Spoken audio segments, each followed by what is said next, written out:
Subscribe कीजिए budgies पेरस traders को और दबाइए इस बेल आइकन को ताकि आपको मेरी वीडियोस मिलें सबसे पहले। तो भाई आज का सीन ये है कि आज एक भाई ने हमें जो है वो गिफ्ट भेजा है लाहौर से। ठीक है, लाहौर से पहले वो गिफ्ट गया विहाड़ी मुल्तान, और वहाँ से एक सब्सक्राइबर है बहुत ही प्यारे हमारे आसिफ भाई, उन्होंने फिर हमें वो भेजा है यहाँ पर कराची। तो अभी मैं जा रहा हूँ वो रिसीव करने, पिक करने। तो गाड़ी जो है वो तकरीबन आधे से 1 घंटे में पहुँच जाएगी। ठीक है, सोराब कोट अड्डा, पंजाब अड्डा जो है वहाँ पर, तो वहाँ मैं पिक करने जा रहा हूँ, वहाँ से उठाएंगे इंशाल्लाह। कबूतर है कुछ बड़े ही ज़बरदस्त नायाब किस्म के कबूतर।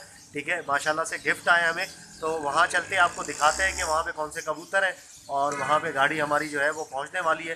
तकरीबन अभी जो टाइम हो रहा है वो 9:30 का हो रहा है। ठीक है, और अभी जो है वो तकरीबन गाड़ी वहाँ 10:15 साढ़े 10 बजे पहुँच जाएगी। तो जब तक हमें भी आधा घंटा लगेगा तकरीबन। यहाँ से जो दूर है सोराब गोट अड्डा तकरीबन 12 से 14 किलोमीटर है। ठीक है, इंशाल्लाह आधे घंटे में पहुंच जाएंगे।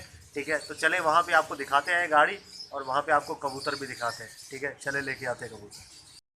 अड्डे में हम पहुँच गए, ये सामने वड़ाई चड्डा है नंबर 6, यहीं पे आएगी गाड़ी। ये देख कोचों का अड्डा है सोराब गोट। गाड़ी का इंतज़ार हो रहा है, देखते हैं कब आती है गाड़ी। ये देखें हाईवे पे खड़ा हो, कबूतर आ गए। ठीक है, उड़ा अभी गाड़ी आई है, दिया इसको। ठीक है, टाइट हो गया। ये कबूतर है, लेके जा रहा हूँ घर। ओके यार, तो भाई लेकर आ गया हूँ ये घर पे मैं। ठीक है, काफ़ी दूर था सफ़र यार। ये देखें, ये तो बच्चा बहुत छोटा है यार, ये गलवा। चले खैर, काफ़ी ये तकरीबन 14-15 घंटे का सफ़र करके आए।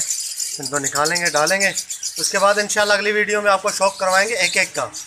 ठीक है, दिखाएंगे एक एक के क्या चीज़ है। ठीक है, ओके व्यूअर्स, इंशाल्लाह उम्मीद करता हूँ कि वीडियो आपको पसंद आई होगी। वीडियो को लाइक ज़रूर कीजिएगा और चैनल को सब्सक्राइब करें ताकि ऐसे ही आप लोगों के लिए वीडियो लाते रहें। तो मिलते हैं नेक्स्ट वीडियो में, दुआ में याद रखिएगा। फ़ी अमानिल्लाह।